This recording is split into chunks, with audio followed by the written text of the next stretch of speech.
Hi there. So, Nintendo have a knack for creating characters that stick. Mario, Bowser, Link, just to name a few. But in the early 2000s, Nintendo stumbled upon a new set of characters that became iconic in their own way, the Miis. However, the journey to where they are today was a long and arduous one, and one we'll be exploring. Yes, let us journey through the development history of Miis. The year was 1986, 3 years after the Famicom was released in Japan. Nintendo were launching a peripheral for the console called the Famicom Disk System that allowed it to read floppy disks. Of course, Nintendo would need some games to put on the disks, so developer Shigeru Miyamoto set about coming up with a brand new game. After thinking up some possible concepts, he settled on the idea of a game where the player could draw their own face, or the faces of others. Miyamoto named this project the Make Someone You Know project, and before long, a quick prototype was put together. As you can see, there was a lot of customization available. The player could move each part of the face all around and put it wherever they wanted. The art style was quite realistic, at least in 8-bit terms. And the player could even use these characters in short animations using something called the scenario disc. Excitedly, Miyamoto showed this demo to his colleagues at Nintendo. However, the response was lukewarm. According to Miyamoto, they told him, "How could this be a game?" And so, the Make Someone You Know project was put on hold. Fast forward 13 years to 1999, 3 years after the N64 was released, and Nintendo were launching a new peripheral for the console, called the N64 Disk Drive, which would allow the console to read games from discs. Deja vu, anyone? Again, this new peripheral would need some games, so off Miyamoto said. As a sort of successor to the SNES game Mario Paint, it was decided that Nintendo would develop a range of art-related games called Mario Artist. There was Mario Artist Paint Studio, Mario Artist Polygon Studio, and crucially, Mario Artist Talent Studio. This Talent Studio game was heavily modelled around Miyamoto's Famicom prototype. Players could again create custom characters and again create animations with them, albeit far more advanced ones. However, unlike his earlier prototype, this game was actually released. Was it a huge success? Not really. Colleagues at Nintendo were again doubtful that this character creation tool was a real game and that it would interest players. Sales too were unsurprisingly low. The N64 disk drive only sold about 15,000 units, so there simply wasn't a sizable customer base to buy the game. It looked as though the Make Someone You Know project would die along with the disk drive. Then, around 2002, a new hope appeared for Miyamoto's project. Nintendo's handheld console, the Game Boy Advance, was receiving two new peripherals, the Nintendo e-reader and the Game Eye camera. Now Miyamoto could create a game where the player imported photos using their Game Boy Advance onto their GameCube console, where they could be used as the face of a character. Phew, complicated. With this idea fresh in his mind, Miyamoto set up a team to turn this idea into what would become the GameCube game stage debut. And at E3 2002, a demo of the game was shown off. As you can see, the game was looking pretty close to completion, so it would no doubt be released soon afterwards, right? Wrong. Again, his colleagues were dubious. They thought it was entertaining, sure, but didn't think it could be turned into a full game. Begrudgingly, Miyamoto agreed, and his game was cancelled yet again.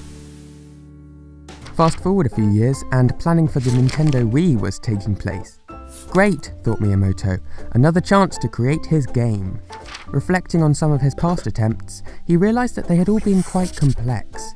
When working on Talent Studio, for example, the team had gotten carried away with all the possibilities of a character designer, so they included realistic-looking facial features, manga-style facial features, and comic book-style facial features. Far too many. And the whole process of transferring images from the Game Eye camera to the GameCube for stage debut? Yeah, no, that was far too complicated. He decided this game needed to be much simpler and more accessible to the average person. This wasn't the only reason to simplify the game either. You see, Miyamoto had an idea for his characters, an ambitious one. He wanted them to be transferable to the Wii remotes, where they could be carried around. But to fit a character inside a Wii remote, its file size would have to be tiny. Because of this, the characters would have to be quite simple looking. Around this time, he renamed the project to the Kokeshi concept. Kokeshi are small wooden Japanese dolls with round heads and cylindrical bodies, and they were to be the basis of Miyamoto's simpler characters. And so, Miyamoto gathered a team of people to finally turn his dream into a reality, and work began. Meanwhile, over in another part of Nintendo, a different team was hard at work developing a prototype for a new DS game. It was based on the traditional Japanese game of Fukuwarai, which translates to Lucky Laugh. It's basically pin the tail on the donkey, but with a face rather than a donkey's butt, which is, in my opinion, highly preferable.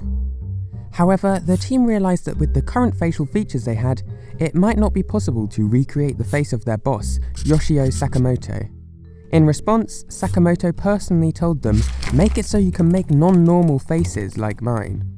The team were discussing how it would look more like him if the nose was larger, the mouth was bigger, the eyes were droopier, and so on, when an idea came to mind. What if the player was able to change the facial features' sizes and rotations? Designer Mai Okamoto stated, "As I was designing the parts, I hadn't even thought about changing their sizes at all, so I added on that new feature with doubts in my mind.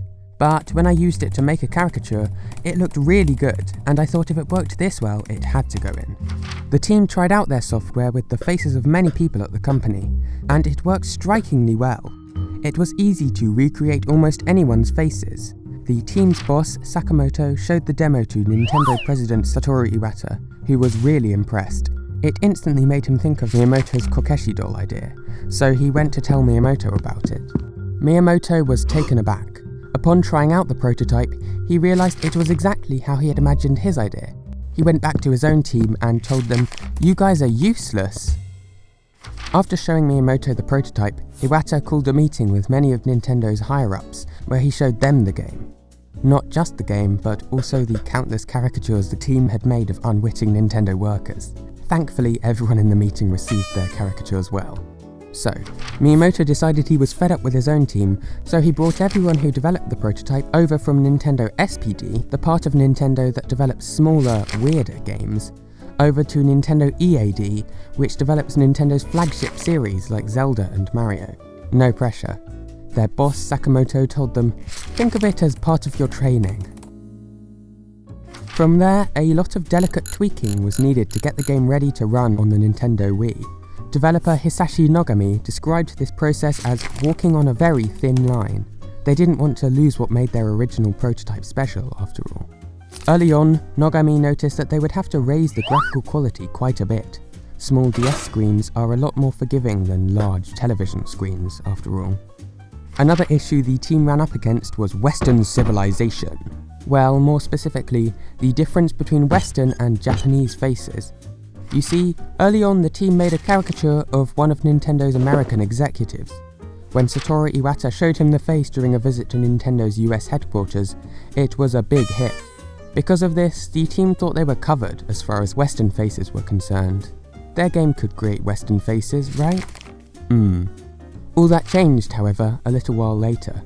Some European and American Nintendo executives were coming to visit Japan, so Shigeru Miyamoto asked the development team to create caricatures of them. Miyamoto took their faces to the meeting with him, but afterwards returned with his tail between his legs, telling the team they didn't like them at all. Why the difference? Well, developer Ryutaro Takahashi thought it was probably because the first caricature was made using the DS prototype, whereas the later faces were made using the Wii version. Now, the DS version's graphics weren't very high quality, so the player's brain had to fill in a lot of the details on its own. The Wii version, on the other hand, was much clearer. Any part of the face that wasn't quite right stood out really easily. They were going to have to fix this. Okamoto asked everyone she knew at Nintendo of Europe and Nintendo of America to send over photos of themselves, which she could use as a reference. Hisashi Nogami asked all the Westerners he knew to give their opinions on the faces, later remarking, "I studied a lot of faces. I remember seeing noses that were completely different from those of any Japanese person." Once word got out that the team were adding new facial features, requests began coming in for specific facial features to be added. At first there were just a few, but it became a flood of requests from all across the company. However, Takahashi knew they couldn't just blindly follow the requests, stating, "There is no single part that would resolve everything. If we answered to all the requests for new parts, there would just be too many parts." Plus, the characters had to fit onto the Wii Remote, remember, so there was an actual limit on how large they could be. Eventually, Okamoto had enough, responding to requests with, "I won't make that part because I don't think we'd need it." And so the team finalised their facial features. No more changes. Now it was time to test. Feedback from Japanese people was positive, but what about non-Japanese people? Well, according to Nogami, that seemed positive too. I heard that at one of our European subsidiaries, the staff were playing around making a face that looked like their boss. He caught them and got really angry at them. It seems it was too close to his real face for his liking. And so, on the 19th of November 2006, the Wii was released. I don't think I need to point out how successful it was. It was successful. And the Miis, they went down a treat, becoming a Nintendo icon for over a decade. Now, I think Shigeru Miyamoto can sometimes be a little idolised. He is only human, after all. But as well as having a ton of talent, he is unbelievably perseverant. The journey from his original idea to the finished Miis took 20 years, which is crazy. But I think it was worth it. I love a good Mii. Hi there! Thank you so much for watching to the end. So, as you can probably tell by the seasonally appropriate background music, it's almost the end of the year. I can't believe we're almost in 2019. So anyway, regardless of what you do or don't celebrate, I just wanted to thank you. These past 3 months have been so much fun, and now this channel has 1,000 subscribers, which I still can't quite believe. Thank you so much. And on that note, I'll see you in the new year. Bye!